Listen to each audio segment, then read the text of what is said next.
Bem, vamos iniciar a segunda parte da nossa aula, tá certo? Estudando conservação da quantidade de movimento, ok? Conservação da quantidade de movimento. Olha aí, na figura abaixo estão representadas 3 fases de um choque entre duas esferas A e B. 3 fases do choque. O momento antes do choque, né? Durante o choque, a bola A aplica uma força na bola B. A bola A aplica uma força na bola B. A bola B reage e também aplica uma força na bola A. Olha, ação e reação aí, durante o choque, nessa figura do meio. A bola A empurra a bola B com uma força F de AB, a bola B reage e empurra a bola A com a força F de BA. Ação e reação. E finalmente as bolas se separam, aí tem a terceira fase do choque, tá certo? Que é após o contato, depois do contato, né? Depois do choque. Né? Antes do choque, durante o choque e depois do choque. As 3 fases.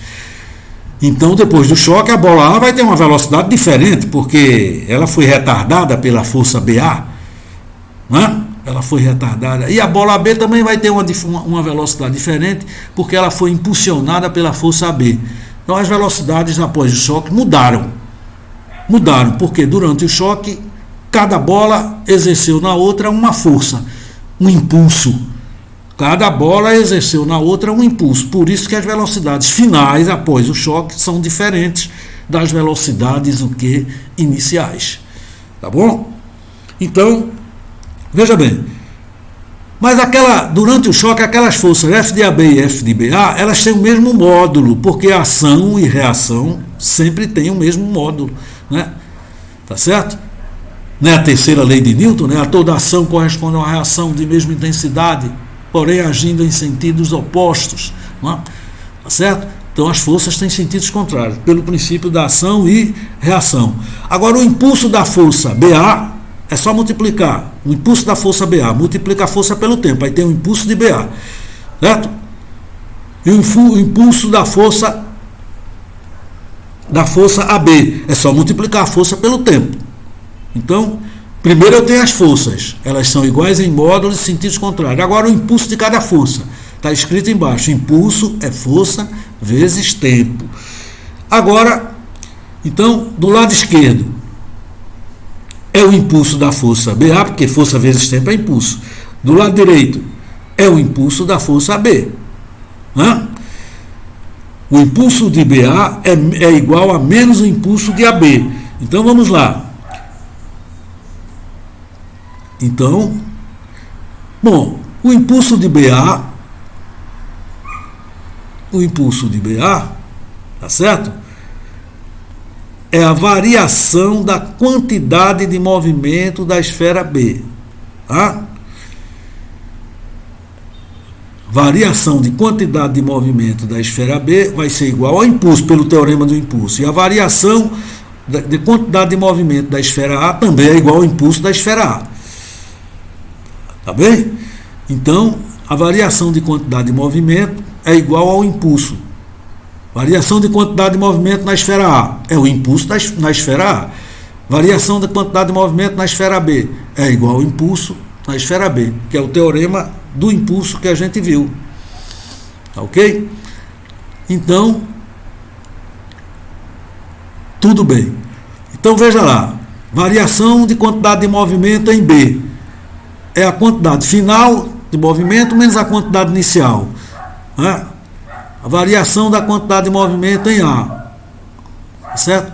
Como o sinal está trocado, ele inverteu aqui, porque, né, inverteu a ordem, porque o sinal é menos, da quantidade de movimento em B é menos. Então ele inverteu a ordem, tá bom? Chegamos a esse resultado final. QA mais QB igual a QA0 mais Q0A mais Q0B. Ou seja,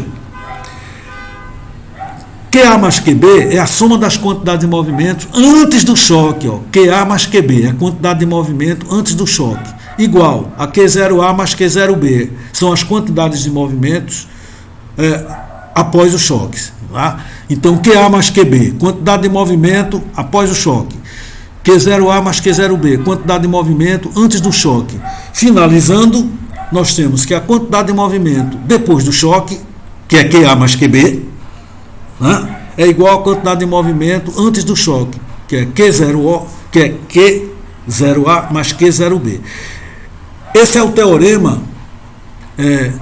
é o princípio, né? É o princípio da conservação da quantidade de movimento. Tá certo? O que interessa para você é observar essa fórmula final. Antes do choque, você tem que somar as duas quantidades de movimento. Né? Depois do choque, você também tem que somar as duas quantidades de movimento. E a quantidade de movimento antes é igual à quantidade de movimento depois. Né? Essa última fórmula aqui, Q depois é igual a Q antes. Quer dizer o seguinte, você vai ter que somar as duas quantidades de movimentos antes do choque, a equação acima, né? E depois tem que somar as duas quantidades de movimentos depois do choque. Elas duas são iguais. Portanto, a quantidade de movimento de um sistema isolado é constante. Por que é constante? Porque a quantidade antes é igual à quantidade depois. Então, a quantidade de movimento total do sistema é constante. Antes e depois tem o mesmo valor, ok? A quantidade de movimento de um sistema de partículas isolado de forças externas é constante. Em outras palavras, a quantidade de movimento antes do choque é sempre igual à quantidade de movimento depois do choque. Vocês vão ter uma aula com Paulo sobre colisões, em que você vai aplicar esse teorema aqui constantemente, que a quantidade de movimento antes da colisão, antes do choque, é igual à quantidade de movimento após o choque, após a colisão. Né? Você vai aplicar esse teorema, então é bom você ficar bem atento. Né? Paulo vai fazer os exercícios lá sobre colisões. Então, aí você vai ter essa figura. Antes do choque, a bola A tem velocidade VA, bola B. Então você vai ter que somar as quantidades de movimentos antes do choque. Tá? E depois do choque, as velocidades mudaram. Aí você vai somar as quantidades de movimento depois do choque. E vai igualar as duas. A quantidade de movimento antes é igual à quantidade de movimento depois. Vai igualar as duas. Porque ela permanece constante. Então, tanto faz antes quanto depois, a quantidade tem o mesmo valor. Esse teorema vai ser usado por Paulo na resolução dos exercícios sobre choques, né? Choques ou colisões. Muito bem, vamos ver o exercício de número 4. Número 4. Um projétil, uma bala. Um projétil de massa 20 gramas é disparado perpendicularmente contra uma parede de madeira de 8 centímetros de espessura. Né? Uma pessoa vai disparar uma arma contra uma porta. Uma arma, a bala, o projétil tem 20 gramas de massa. Tá certo? O projétil atinge a porta com velocidade de 250 metros por segundo. Essa é a velocidade inicial. E atravessa a porta, abandona a porta com velocidade de 150 metros por segundo. A bala entrou com 250 e saiu com 150. Tem a velocidade inicial e a final. Ele quer saber o módulo do impulso que o projétil recebeu ao atravessar a porta. O módulo do impulso, né, que ele recebeu ao atravessar a porta. Veja bem, está aí a porta, a velocidade inicial é V0, velocidade final é V, os dados estão aqui, a massa é 20 gramas, mas tem que passar para quilogramas, está entre parênteses aí, ó, 20 gramas, 20 vezes 10 a menos 3 quilogramas. 20 gramas para passar para quilogramas. É só dividir por 1000. Dividir por 1000 é o mesmo que multiplicar por 10 a menos 3. É a mesma coisa. Tá? Então, multiplicou por 10 a menos 3 para mudar para quilogramas. A velocidade já está em metro por segundo, não precisa mudar. A inicial é 250, a final é 150. Tá bom? Muito bem. Agora vamos lá. Mais uma vez o teorema do impulso. O impulso da força resultante, né? O impulso da força que vai atuar na bala enquanto ela estiver atravessando a porta, vai ter uma força lá retardando, né? Querendo segurar a bala. Então o impulso é igual à quantidade de movimento final menos a quantidade de movimento inicial. Menos a quantidade de movimento inicial. Muito bem. Vamos aplicar esse teorema. Então, a quantidade de movimento final é a massa vezes a velocidade final. A quantidade de movimento é mv. Quantidade de movimento final, massa vezes velocidade final. Quantidade de movimento inicial, massa vezes velocidade inicial. Isso. Botando os números, velocidade inicial 150, aí massa 20 vezes 10 a menos 3, isso é a quantidade de movimento inicial. A massa 20 vezes 10 a menos 3, vezes a velocidade, menos a massa de novo, tá certo? Vezes a velocidade inicial. Então tá aí, MV, né? MV, massa vezes velocidade final, velocidade final de 150, menos MV, massa vezes velocidade inicial, 250. Faz essas contas direitinho aí, tá?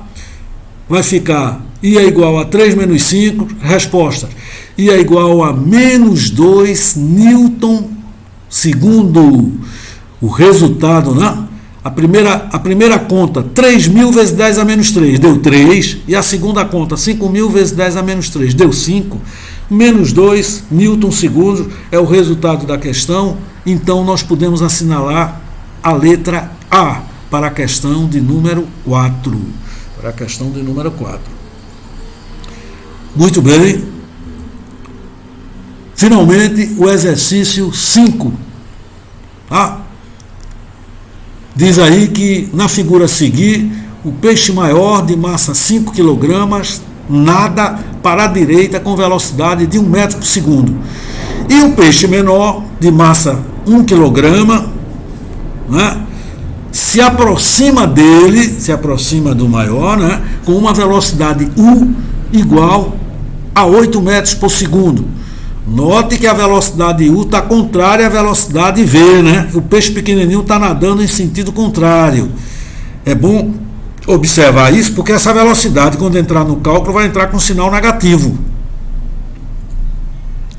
Então, o peixe pequeno se aproxima do peixe grande com uma velocidade U de 8 metros por segundo.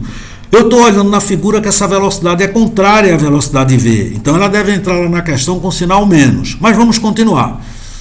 Despreze qualquer efeito de resistência da água. Faz de conta que a água não está oferecendo nenhum atrito, né?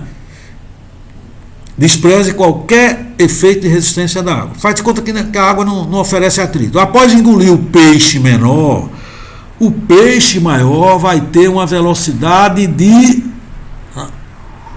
O peixe grande vai engolir o peixe pequeno. Então, depois que ele engolir, ele quer saber qual é a velocidade do peixe grande depois que ele jantar, depois que ele engolir o peixe pequeno. Tá certo? Vamos ver. Vamos ver a solução, né? Você tem o peixe grande aqui, tem um peixe grande com velocidade para a direita de 1 metro por segundo e massa de 5 kg. E tem o peixe pequeno com a velocidade de 8 metros e massa de 1 kg. Mais uma vez eu quero lembrar, o peixe pequeno está se movendo para a esquerda, ao contrário do peixe grande. Essa velocidade vai ter um sinal menos. Vamos lá, vamos continuar.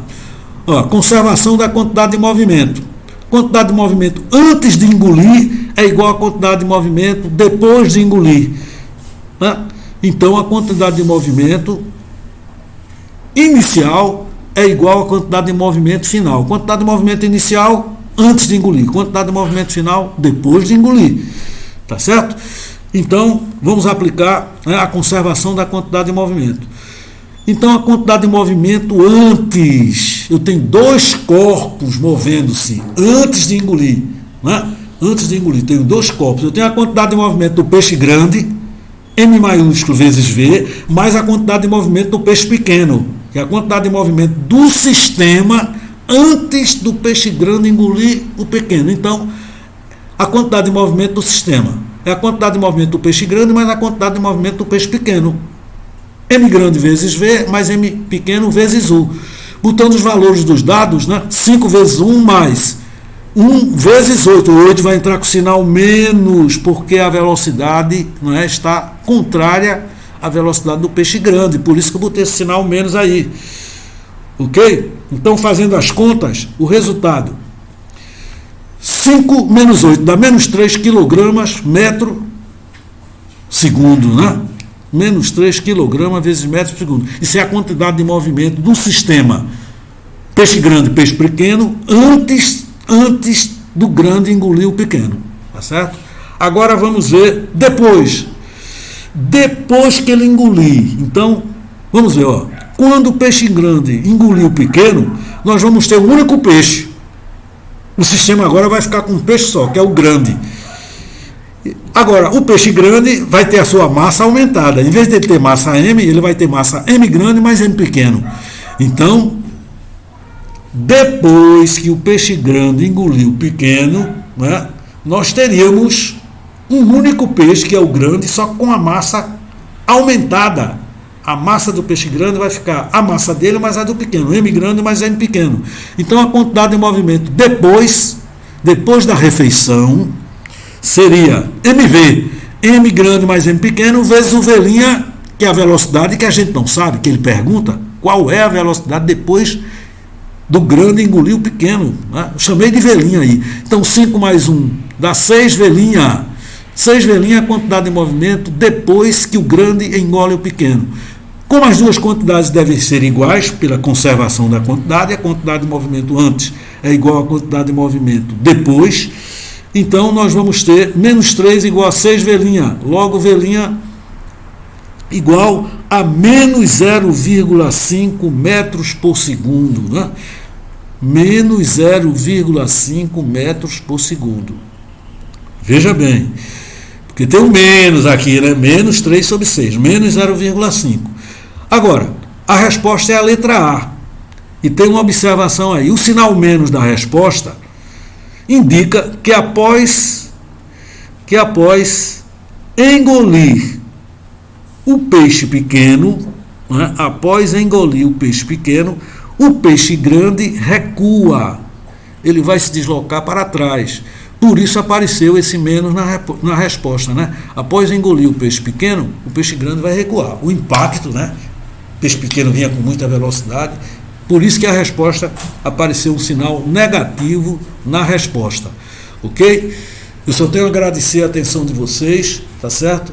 E desejar para vocês sempre muita felicidade e muita sorte.